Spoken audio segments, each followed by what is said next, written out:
сайранбӣ мирзоева бо кӯмаки наздикон бо танаффуси 1 ё 2 рӯз барои назорати кори ин кӯпруксозон меояд. онро бо пули нафақаи ӯ месозанд. нафақаи худашро ҷамъ карда барои наздик кардани раи хонандагон ба мактаби деҳа ки дар ин тарафи қафо ҷойгир аст ба ҳамун хотир сохта шудааст. сайранбӣ мирзоева чандин солҳо нафақаи худро ба хотири сафари ҳаҷ ҷамъ кард, аммо баъди хуруҷи дарди пой фаҳмид ин фарзи диниро иҷро карда наметавонад.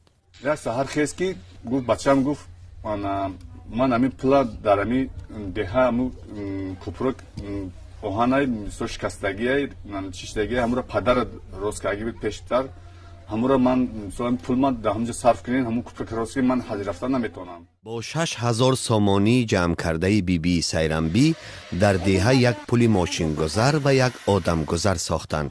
раи мошинҳои деҳаро зиёда аз 2 километр наздик кардааст.